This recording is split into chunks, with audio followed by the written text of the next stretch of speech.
Okay, this is the Nectar Devotion by Srila Rupa Goswami. Um, Very important book. Text 4 talks about the loving relationships and the symptoms of love between devotees. So, text 4 is Dadati pratigrinati guyam akyati prachati bhunkte bojayata chaiva sadvidham pritilakshanam. Dadati gives charity, pratigrinati accepts in return, guyam confidential topics, akyati explains, prichati inquires, bhunkte eats, bojayate feeds, cha also, eva certainly, sadvidam six kinds, priti of love, lakshanam symptoms. Translation: offering gifts in charity, accepting charitable gifts, revealing one's mind in confidence, inquiring confidentially, accepting prasad, and offering prasad are the six kinds of love shared by one devotee or another. That's a dog, right? Me? Oh, is there a dog in the, oh, that's in my yard, in my neighbor's yard. There's a dog.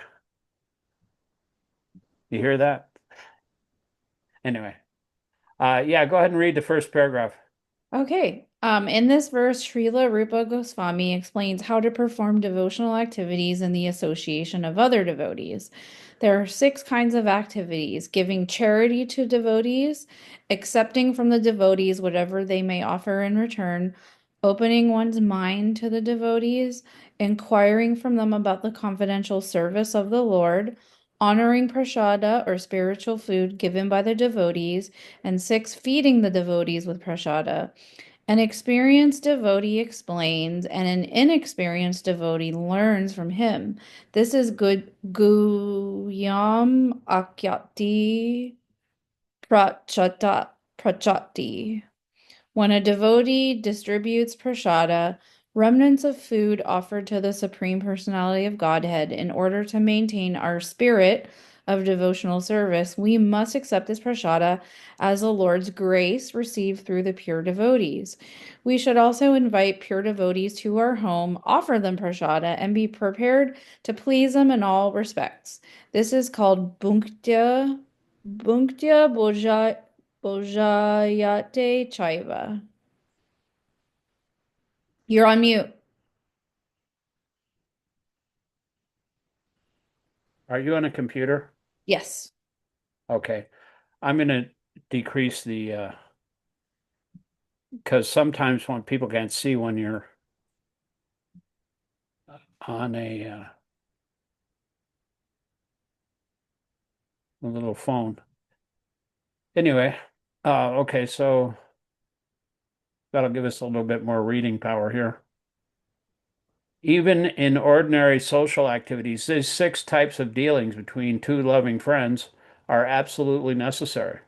For instance, when one businessman wishes to contact another businessman, he arranges for a feast in a hotel, and over the feast, he openly expresses what he wishes to do. He then inquires from his business friend how he should act, and sometimes presents are exchanged. Thus, whenever there is a dealing of priti or love in intimate dealings, these six activities are executed. In the previous verse, Srila Rupa Goswami advised that one should renounce worldly association and keep company with the devotees, Sangha Tyagat Satovrite. The International Society for Krishna Consciousness has been established to facilitate these six kinds of loving exchanges between devotees.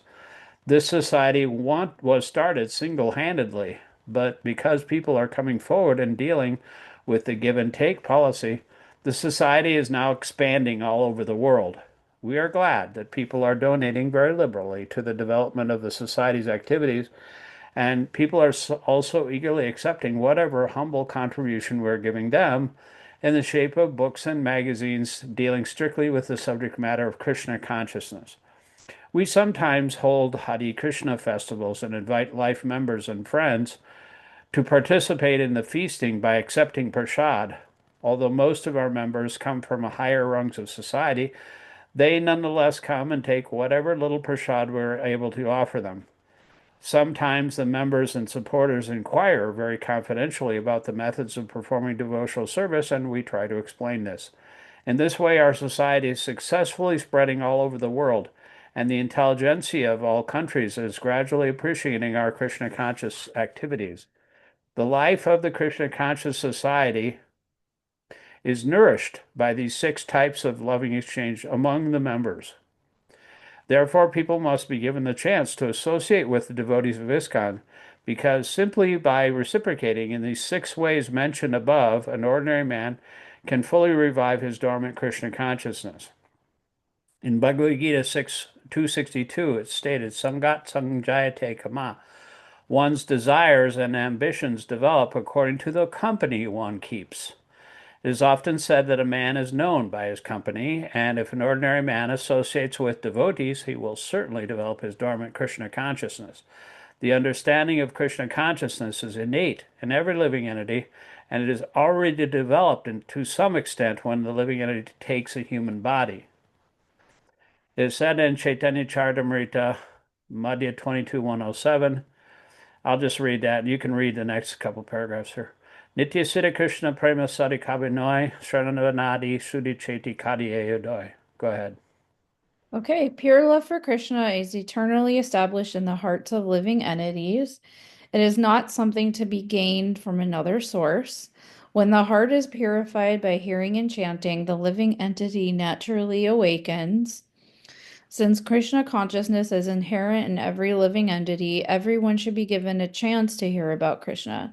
Simply by hearing and chanting Shravanam Kirtanam, one's heart is directly purified and one's original Krishna consciousness is immediately awakened. Krishna consciousness is not artificially imposed upon the heart, it is already there. When one chants the holy name of the Supreme Personality of Godhead, the heart is cleansed of all mundane contamination. In the first stanza of his Sri Shikshastika, Lord Sri Chaitanya Mahaprabhu says, If you want me to read it, that's my name, so I've got it all memorized. okay, It's Chaitadarpana Marjanam Bhav Mahadavagni Devapanam Shreya Kadava Chanda Kavataranam Vidyavadu Jivanam Anandam Buddhivaranam Padipadam Banamita Saranam Saratmasna Param Vijayate Sri Krishna Sankirtan. all glories to the Sri Krishna Sankirtana, which cleanses the heart of all the dust accumulated for years and extinguishes the fire of conditional life, of repeated birth and death. This Sankirtana movement is the prime benediction for humanity at large because it spreads the rays of the benediction moon. It is the life of all transcendental knowledge. It increases the ocean of transcendental bliss, and it enables us to fully taste the nectar of which we are always anxious. That's Lord Chaitanya's first verse in his Shikshastika prayers. Astika means eight, and Shiksha means instruction. So that's Srila Prabhupada's translation. There's another translation which I like even better because it has a beautiful analogy that's not really translated in this. He says that these the prime benediction for humanity at large. But this other translation, it goes, the holy name of Krishna uh, cleanses the heart of all the dust accumulated for years together and extinguishes the fire of birth and death. This Sankirtan movement is the prime benediction for humanity at large because it spreads the rays of the benediction moon. Oh wait, it's the benediction moon that spreads the it spreads the lotus of benediction. See, because the moon actually it nourishes the plants at night, especially night blooming lotuses. And when the moon hits the lotuses on the pond, the lotuses open up at night. So it's Oh. really a beautiful analogy, like as far as the name goes, it spreads the lotus of benediction for the living entities. Are all lotuses only night blooming? There's night blooming lotuses and there's daytime blooming lotuses too. Oh, okay. Okay, I Got didn't know. different lotuses, you know. There's so many different, there in the spiritual world, there are golden lotuses. And Lord Brahma he was born on a lotus stem that Mhm. grew out of the navel of Vishnu when he was reclining on the ocean of the causal ocean, and Lakshmi Devi was massaging his feet, and that's the way the first creature of this universe was born about 150 trillion years ago. So he's old. I can take heart in that. I just turned 70, but I'm not as old as Lord Brahma yet. Congratulations. Yeah, right. I feel young at heart. Do you want to read the next paragraph too? Sure. Not only is the chanter of the Maha Mantra purified, but the heart of anyone who happens to hear the transcendental vibration of Hare Krishna, Krishna Krishna, Hare Hare, Hare Rama, Rama Rama, Hare Hare, is also cleansed. Even the souls embodied in lower animals, insects, trees, and other species of life also become purified and prepared to become fully Krishna conscious simply by hearing the transcendental vibration. This was explained by Thakura Haridasa when Chaitanya Mahaprabhu inquired from him how living entities lower than human beings can be delivered from material bondage. Haridasa Thakura said that the chanting of the holy names is so powerful that even if one chants in the remotest parts of the jungle, the trees and animals will advance in Krishna consciousness simply by hearing its vibration. The vibration. This was actually proved by Sri Chaitanya Mahaprabhu himself when he passed through the forest of Jarikanda. At that time, the tiger, snakes, deer, and all other animals abandoned their natural animosity and began chanting and dancing in Sankirtana. Of course, we cannot imitate the activities of Sri Chaitanya Mahaprabhu, but we should follow in his footsteps. We are not powerful enough to enchant the lower animals such as tigers, snakes, cats, and dogs or entice them to dance, but by chanting the holy names of the Lord, we can actually convert many people throughout the world to Krishna consciousness. Contributing or distributing the holy name of the Lord is a sublime example of contributing or giving charity, the Dadati principle. By the same token, one must also follow the Pratigrinati principle and be willing and ready to receive the transcendental gift. One should inquire about the Krishna consciousness movement and open his mind in order to understand the situation of this material world. Thus, the Guyam Akyati Prichati principles can be served. What's what's that principle? Guyati. I'm just looking it up here.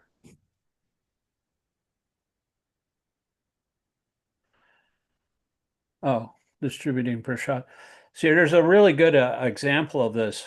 This is actually the easiest way to spread Krishna consciousness. Lord Chaitanya has invested all of his energies in this holy name, so he is considered to be non-different from his name.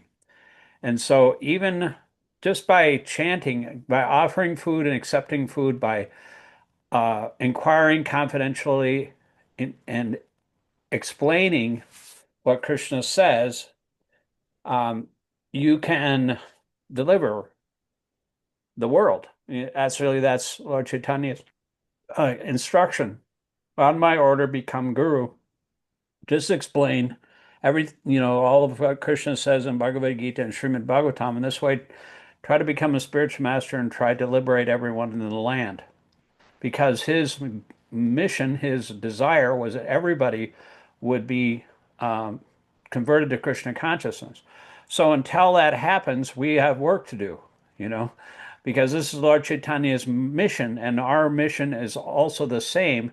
So we have to become empowered by him. In order to spread the holy name of Krishna, you have to be empowered. You have to have the mercy of the devotees. But even if anyone comes to our kirtans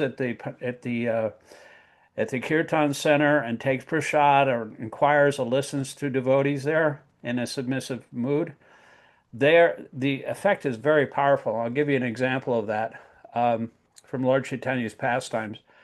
Lord Chaitanya, every year he would go to the Rath Yatra. Have you ever heard of the Rath Yatra festival? Yep. So they had one every year. They still do. It's been happening for thousands of years in India.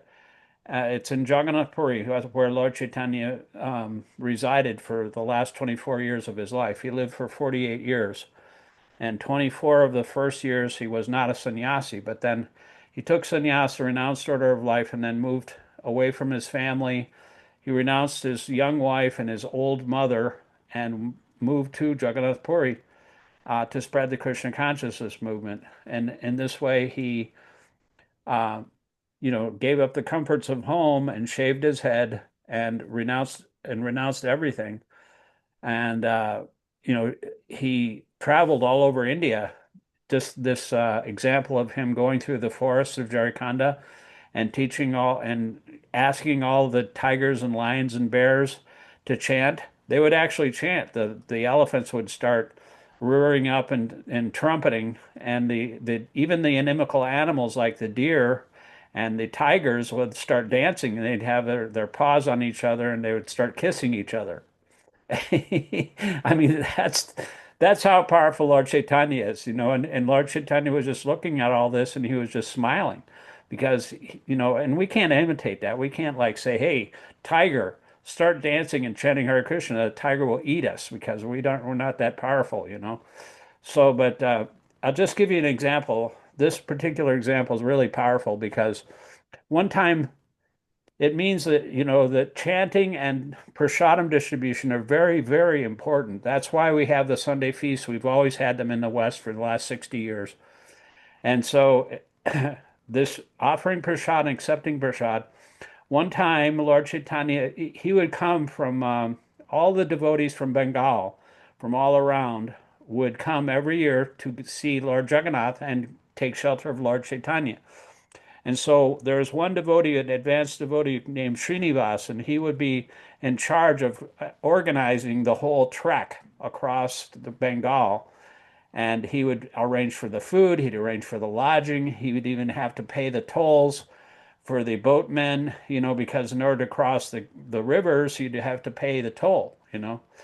And so it was like, he would arrange to do that. And so one time he befriended a dog along the way, and the dog, he kind of liked this dog and he started feeding it. And so the dog became attached, and he even paid for the dog to go across the river. The boatman, he didn't want the dog on his boat, because just a dirty, mangy old dog. But he was attached to this dog by that time, and so he paid the boatman extra to bring the dog across the river. And so dog went across the river, and then he was at another making some other arrangements further down toward. I think he was involved with another boatman or something, arranging for lodging or something. But anyway, he was busy, and he told his disciples or his followers, the other men in his crew, to feed the dog, and they didn't. They forgot to feed him, and the dog went away. And Srinivasacharya, by this time he had developed kind of he was attached to the dog and he loved the dog. And so he sent 10 men to look for the dog. They couldn't find him. And so he was very upset about that. He himself fasted. Srinivasacharya fasted. He's a great devotee of Lord Chaitanya. He fasted because the dog wasn't eating and he's not going to eat.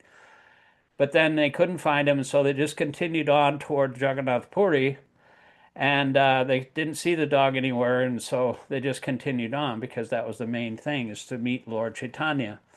And so then when they got there, they found Lord Chaitanya was sitting um, and talking with all the devotees, and there was the dog, just a little ways apart from where Lord Chaitanya was sitting, and Lord Chaitanya was feeding the dog green coconut pulp. And the Lord Chaitanya in his own way was telling the dog, just like he told the tigers and lions and bears to chant Hare Krishna. He told the dog to chant Hare Krishna. He was feeding him prasadam and telling him to chant Hare Krishna. And the dog was going, roar, roar, roar. He was chanting, in his own way.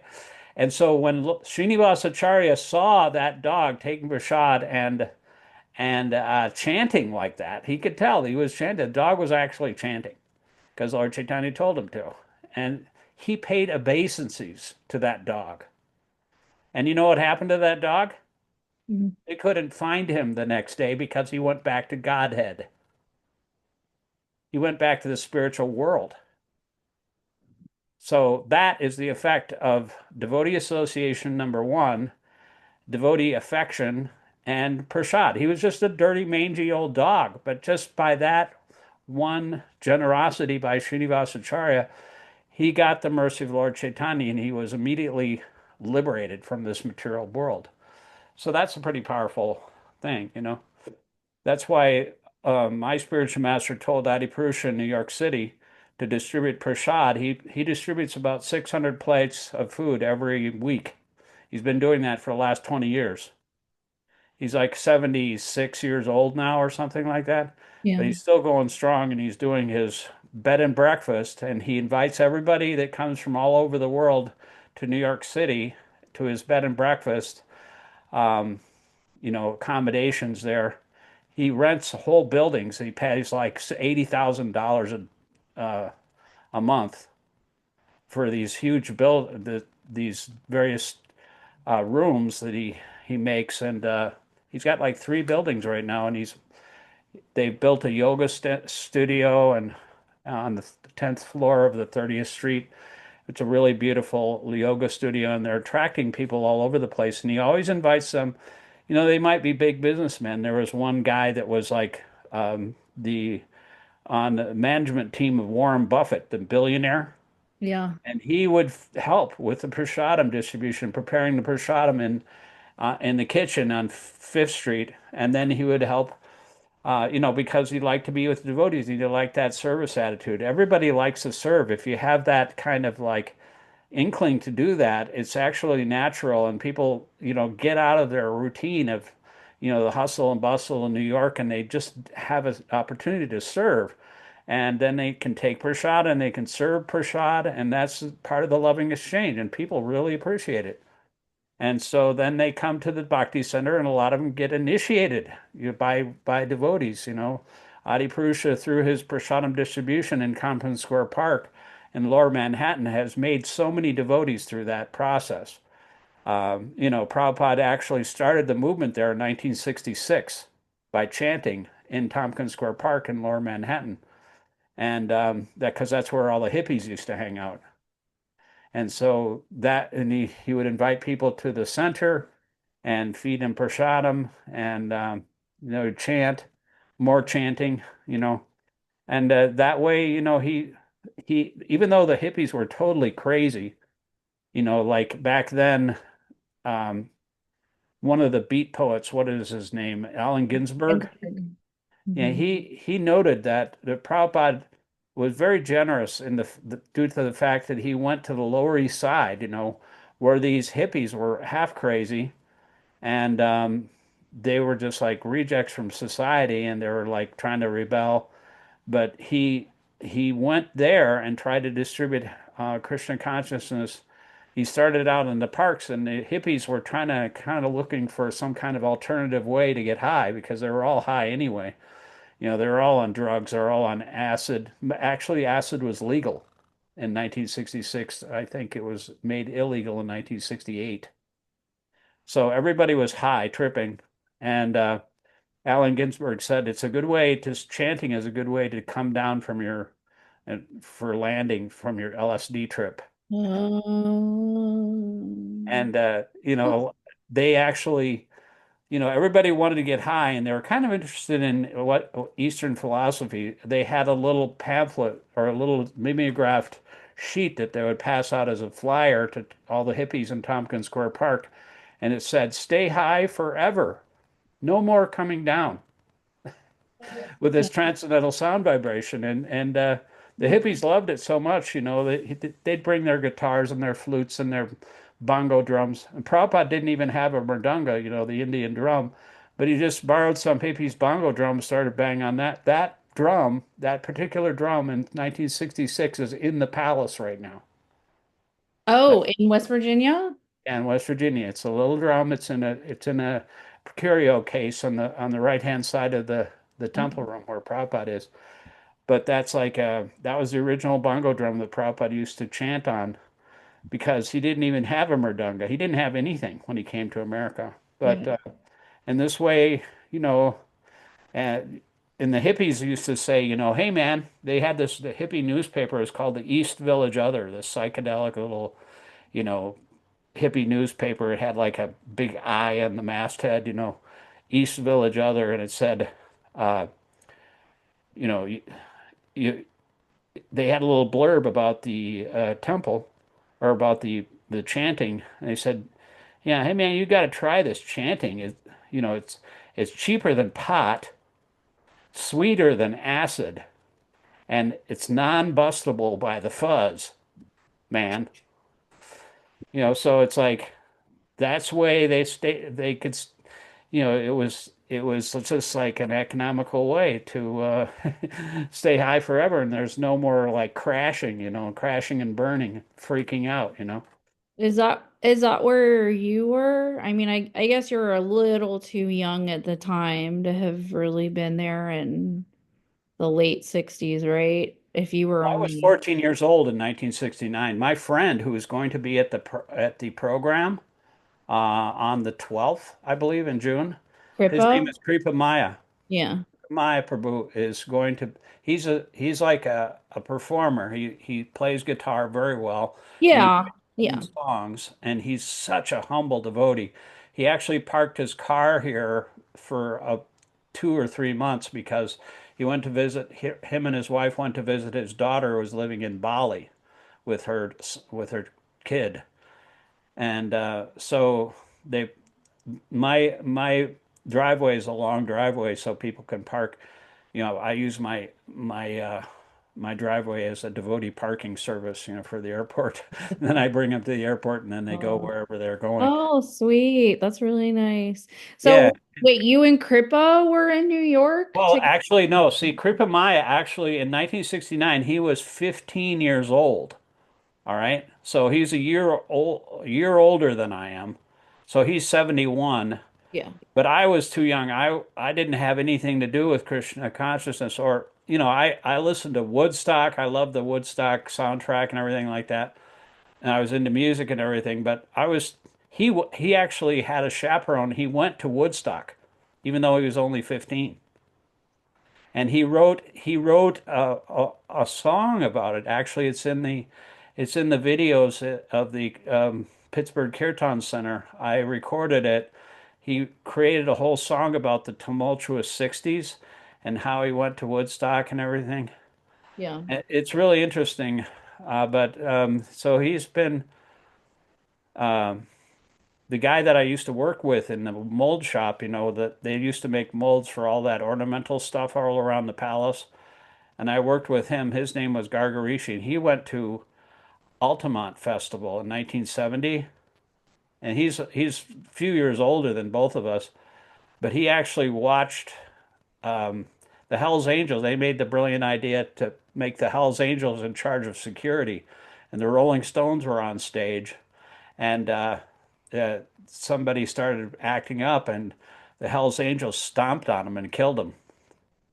And he witnessed that, and he was tripping on acid at the time. The Rolling Stones never played that song again because they thought it was bad luck, Simply for the Devil. That's a song by the Rolling Stones. Mm. But anyway, a lot of devotees have had that experience in the hippiedom. I haven't didn't I was like in seventh grade, I was the Yeah. first one to wear bell bottoms in my seventh grade, and I had long hair, but I really wasn't, a real hippie. I'd go to my friend's house and he had an upside down flag in his basement. We'd listen to music before we'd go to school. But other than that, I was just, I was Little too too young for that young. whole thing. Yeah, I think you were a little too young. Well, my I parents have, just missed the draft, actually. I was too young for the draft, but I remember when the Vietnam War ended and we just got plastered. I had to crawl home because I was so drunk. But that was in 1970, I believe. I was still too young to drink, but everything is an excuse to drink, even at the end of the war, I guess. yeah. But yeah, so but the hippie generation, everybody was looking for something, and they were sick of religion. They were sick of the society, the me generation of materialism, and they were sick of education. They didn't like the whole system.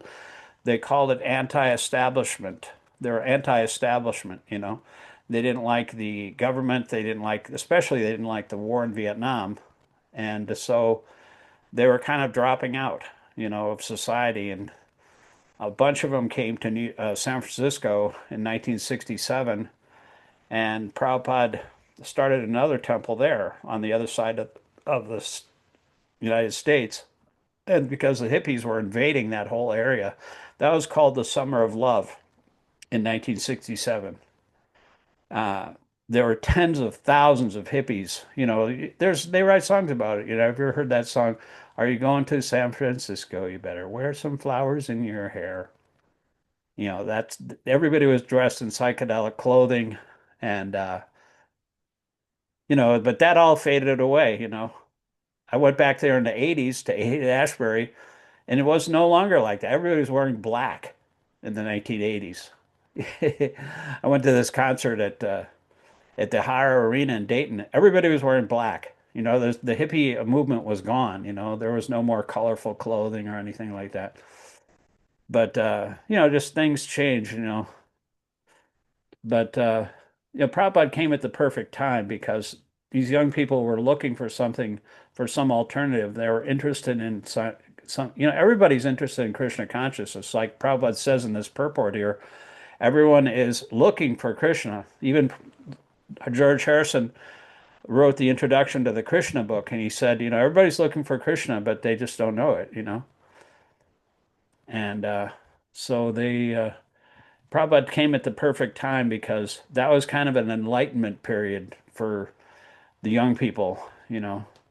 And then in the 70s it kind of died down, and the 80s was like the me generation, you know.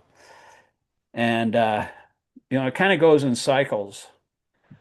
But you know, I think he came at the perfect time because it was just ripe for somebody to give some kind of alternative method of self-realization, you know, and everything that he did was perfectly bona fide. And the real, you know, he languished in New York for like a year until he started chanting in the park, and then he got a group of followers, and they rented that little storefront on Second Avenue, and it just took off from there. Hmm. What time is it here? I guess we could read a little more here. Yeah. Uh, hold on a Yeah, second. I tried to get my mom to come to Kirtan, but she kept turning me down. I didn't understand what her problem was, and she said it just reminded her of college too much. Yeah, my mother freaked out when she found out that I was like involved in the Hare Krishnas. She almost started shaking, you know.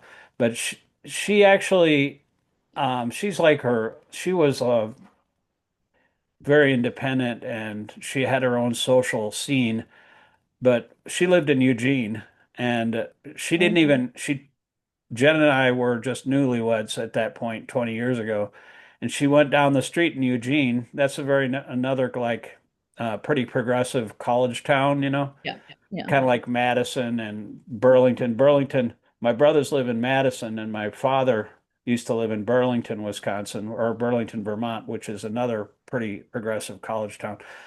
That's why these guys are attacking the universities because they don't like these hippies, you know. They don't like any kind of progressive type of thinking because people listen to people that are speaking the truth, you know, and universities are they just want to tell lies, and so that's why they're attacking Harvard and all these other schools, even Carnegie Mellon here in Pittsburgh. They're threatening to take the funding away. It's just terrible what they're doing. But you know, the JD Vance actually went on TV and said, you know, we have to, you know, because everybody looks at these universities as portals into the truth. And, you know, we can't have the truth, you know. He didn't say that, but he said, you know, this is interrupting our plans, our conservative plans, which is just to take over society and institute some kind of like Christian nationalist, Mhm. authoritarian um, Mhm. Mhm. Mhm. governmental system, you know. Do you think they're going to get away with it? They are getting away with it. Like, do you think this is like the finality? Do you think this is This the is, it depends on what happens. I think the next week or so, or 2 weeks, this month, if they pass this bill, this big, brutal bill, Trump calls it the big, beautiful bill, but in that bill, uh, they're going to siphon off uh, $500 billion from Medicaid. So nobody will be able to get. My wife works in in home health organization, and so all these nursing homes are going to get shut down, and people will be thrown out in the street. Yeah, me and Zoe are both in precarious positions because well she's 10 years older than me. I'm 43. So I'm not anywhere near old enough to retire. I've Yeah. got 25 maybe years left Right. of Yeah. work and my whole caseload is dependent on Medicaid billing. Yeah. And if Yeah. we can't, if there's no You're a speech Medicaid billing, I'm pathologist, not right? a job. Speech pathologist. Yeah, yeah. So if there's no Medicaid, I mean, there's just no job for me, really. Yeah. I mean, even, well, the thing is, you know, everybody needs nurses.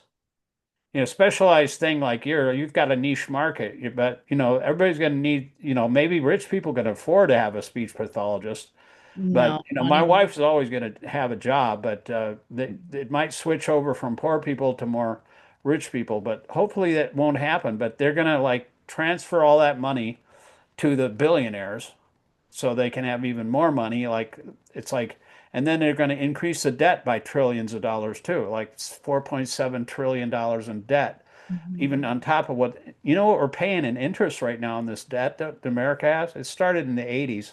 So they've been siphoning it off. Uh, Gradually, it's been a huge transfer of wealth from the middle class up to the upper 1%, just like Bernie says, you know, the upper 1%. Uh, but Yeah. you know, like he always talks about that, and he was right, you know. But they've transferred $50 trillion, and the middle class is just like flatlined, you know. They don't, the billionaires are getting way richer. And so this has been their plan. And it's just, it's kind of like a hoarding. You know, you ever seen a hoarding house? You know, Mhm. they've got cans and bottles and newspapers stacked up to the ceiling. My Mhm. wife sees it all the time in her nursing visits, you know, and you can't even hardly walk. But what they do is they just stash all their money in off-seas bank accounts, and they're hoarders. They hoard billions of dollars, Mhm. and Yeah, I read Octavia Butler's book. Are you familiar with her? what's his name? What name? It's a woman. Woman? She's a black sci-fi writer. Her name's Oh, okay. Octavia Butler. Yeah, I haven't heard. I don't read too much sci-fi. I read like I read mostly political articles that are about the current thing that's going on in the world right Yeah, now. I I read only Tom picked it. Hartman, Timothy Snyder. So do I. I don't even read fiction because I'm just not a fiction person. I like to learn.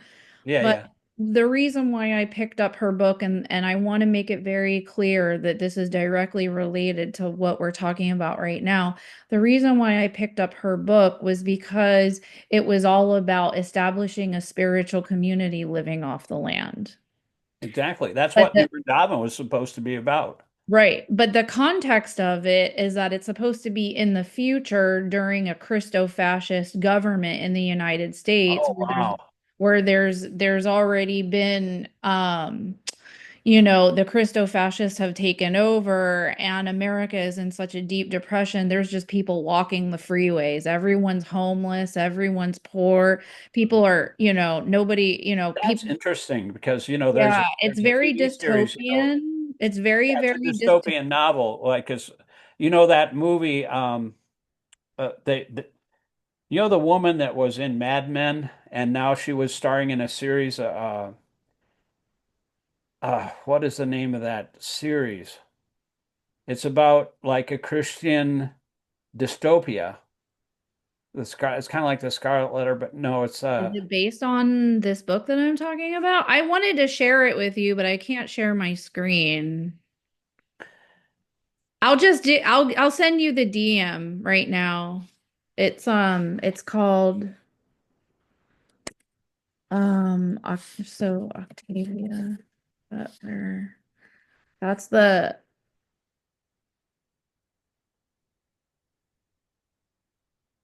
and it's like parable of the talents. I never thought that I would read. I don't read fiction, but this is something that I read before the Trump election. And when Trump got reelected this year, I was like, holy shit, I think this author was channeling because she wrote this in 1997. uh-huh.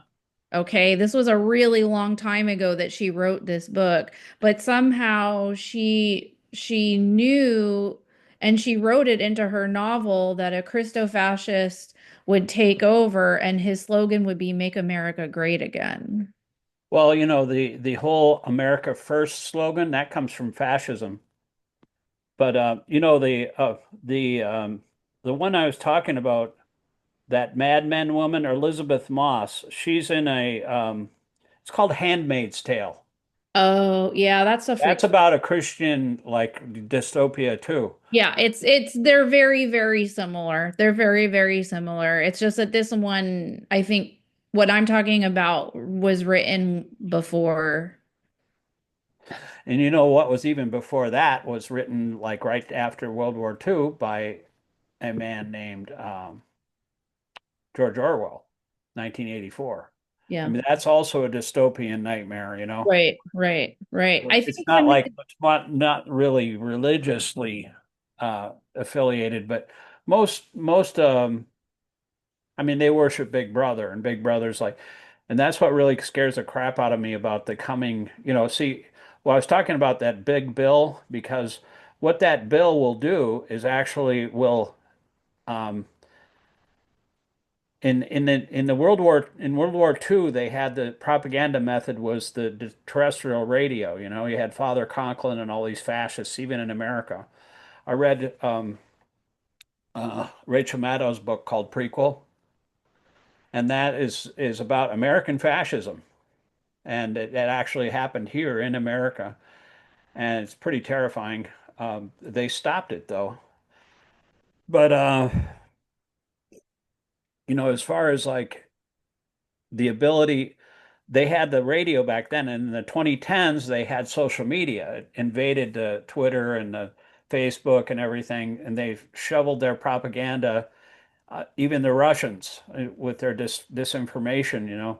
But now in the 21st century, especially this in the next few years, you're going to have a really powerful tool called AI.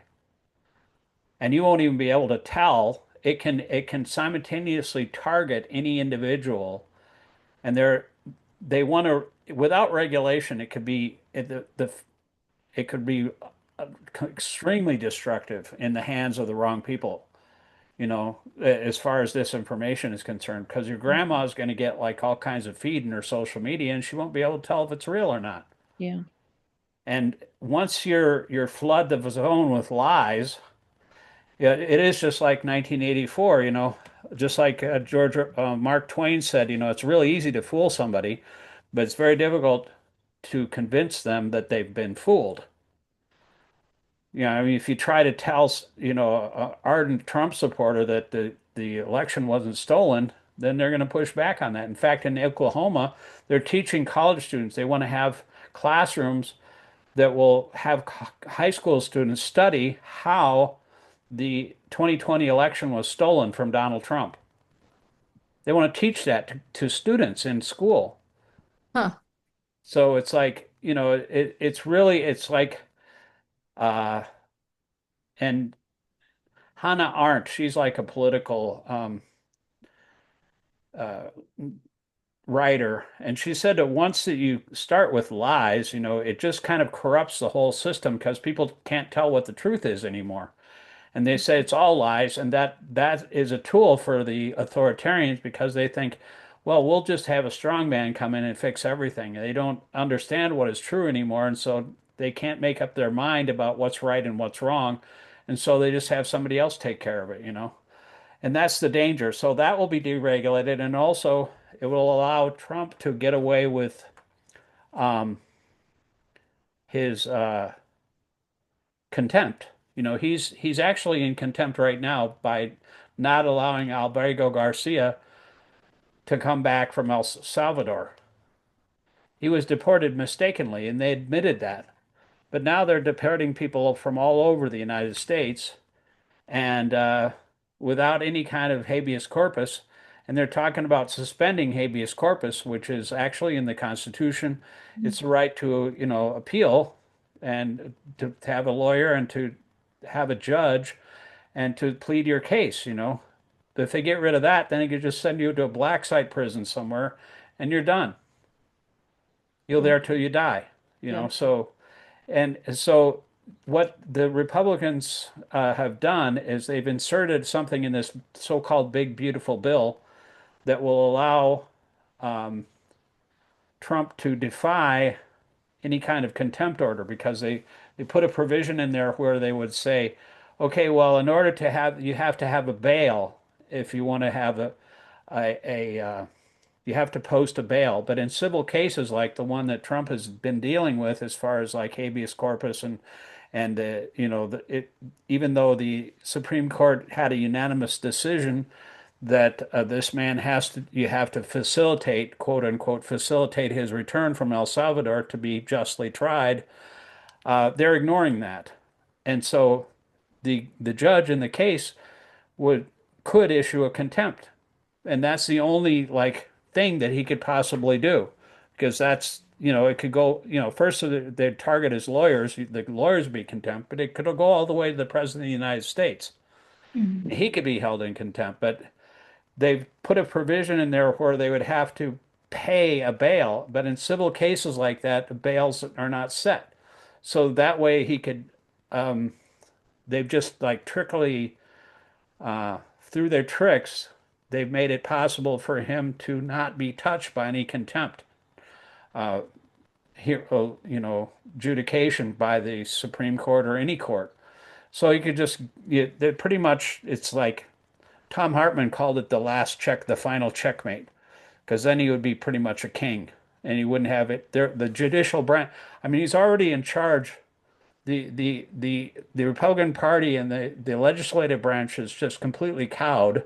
Half of um, the the judicial the trial lawyers and everything, they're bowing, they're bending the knee, and everybody's afraid of him and hardly anybody's standing up. So if the one thing that's left is the one bulwark to his becoming a full authoritarian dictator is the judiciary, um, like contempt charge that could be leveled, but that would get rid of that too. So unless that is taken care of, if they put that in there, then it's like game over. And there's all kinds of people that are. Let me show you something. You're still watching this, right? Yep. I'll show you all these faith leaders, except for the Hare Krishnas, it seems like these faith leaders from all over the world, especially in the United States. See all these faith organizations. This is from Georgetown University. They were the first one university that was attacked because this is Pentecost season right now. I mean, you don't know anything about that because you're Jewish, but Yeah. even the three largest Jewish organizations in the United States have pushed back against these ICE deportations. They've sued the Trump administration for invading their sacred spaces because before they weren't allowed into, they couldn't invade the churches and grab people and mothers and children and then deport them, but now they can. And so they're suing them. And see all these different faith organizations on here? like I don't interfaith really recognize anybody on here except for the AM. Episcopal Church. I recognize the Episcopalians because I go there sometimes because it's just down the street. Right, yeah. And I Well, know two that different American, organizations, the Methodist, yeah. these are various, Georgetown University, these are alliances, but they're going to all go to the Capitol on the 10th, which is this Friday or next Friday, and assemble there in their robes. And the only people that aren't there are the ISKCON devotees because they don't care about that kind of thing, I guess. I It's guess. disappointing. They're above all that mundane political shit, you know? Yeah. And it's really, really, I think, if people, people are out in the streets. This is going to be one of on the 14th is going to be the largest mass demonstration in the history of this country. And if people say that we're sitting on the sidelines, my friend said, this is why we're just like losing grip. We're in our little, bubble, devotee bubble, chanting Hare Krishna, and we're not my spiritual master in the 90s, he would have interfaith conferences. He'd bring a Jewish rabbi. Rabbi Gelberman from New York would come in and spend a weekend at New Vrindavan. And we'd have zikr with the Sufis and we'd chant with the zikr. That's another kind of kirtan. And it was really fun. But that because he's persona non grata, everybody thinks that's Maya now. And so he had a good start in this interfaith dialogue. See, there's so many different interfaith communities here, like this one here, Interfaith Alliance.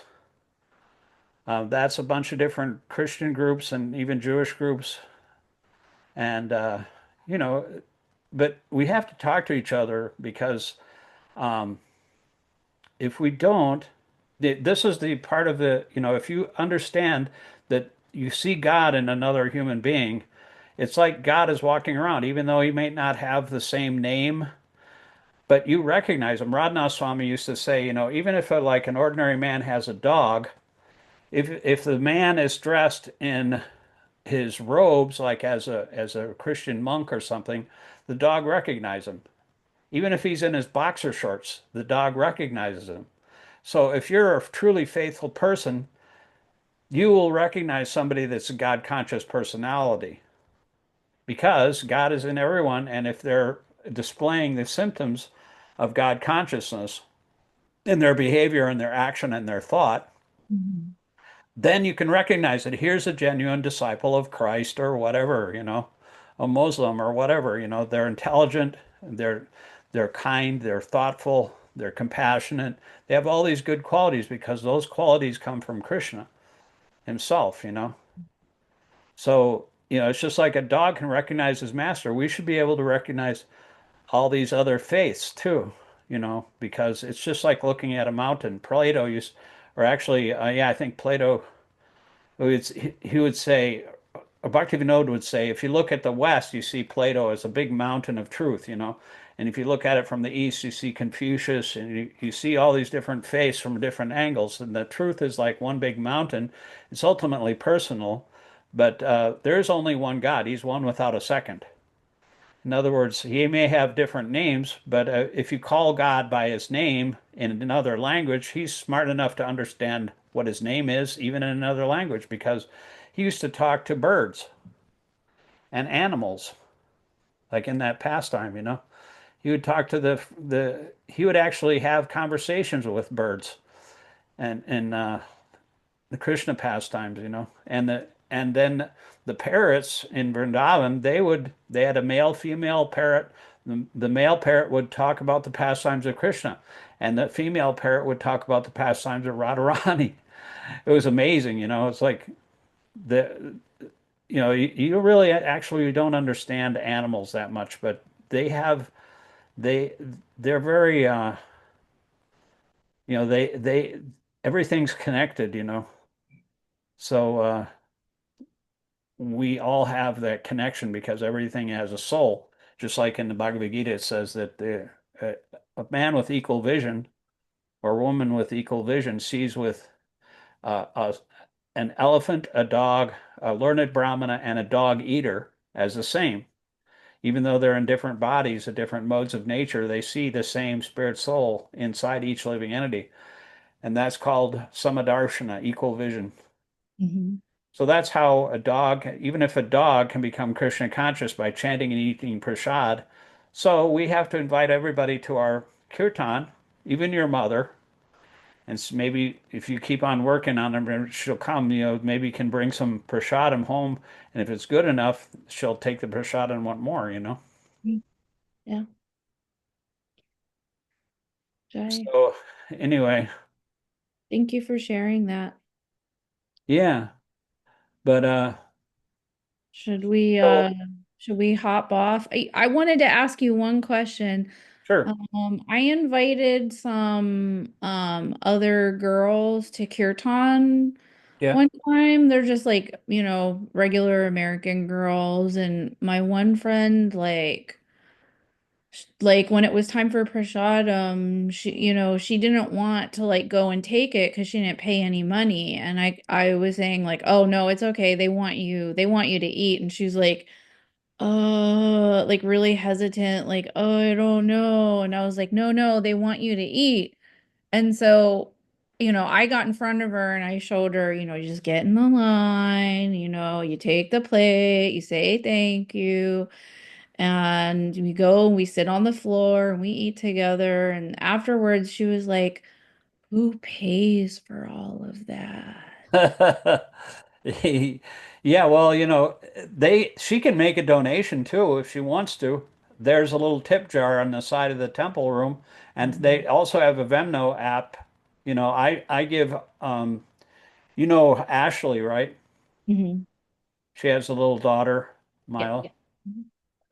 Mila. They use her Venmo app. If somebody wants a donation, make a donation, and they don't have any cash, they can do a Venmo to help pay per shot.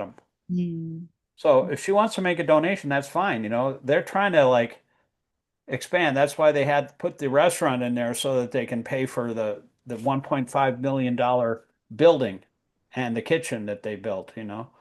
And they want to expand that and build a whole temple on the north side. So every organization requires money, manpower, and labor. So if she wants to give a donation in that way, that's perfect. And then she won't feel so guilty about, or suspicious, like who's paying for this or what kind of food is this? Do Uh, the devotees really like, is there such a volunteer base that like they can really just donate all that money to go to feeding so many devotees? Like, I don't understand. well, the restaurant pays for a little bit of it. They do Uber Eats and Toast, and they have seating now. They have a restaurant now.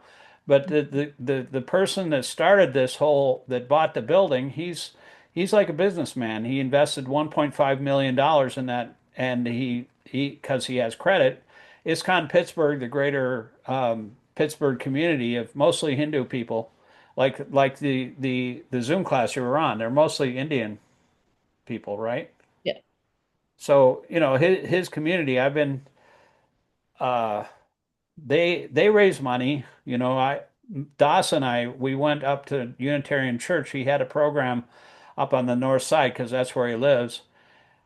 And the TOVP, that big temple for the TOVP was like that huge planetarium in Mayapur that was financed by Ford, the heir of the Ford company, and Oh. also all the devotees from around the world. And they actually came to Pittsburgh, and 11 families donated about $150,000 to that project. And I was one of them. I donated $1,000 to the TOBP. Oh, So wow. he raises money that way too. But it's a good cause. I can't think of any better cause than to donate to Krishna because everything is his anyway. And if you just give it back, then it's perfect. Anyway, we're going to jump off because my wife is calling me for dinner now. But thank you Okay. for coming on and everything. Yes, thank you for your teaching. Hare Yeah, Krishna. Hare Krishna. And I I I don't know if I'll be here this Thursday, but I will definitely be there when Kripa Maya comes. I'm Okay. giving rides. I'm going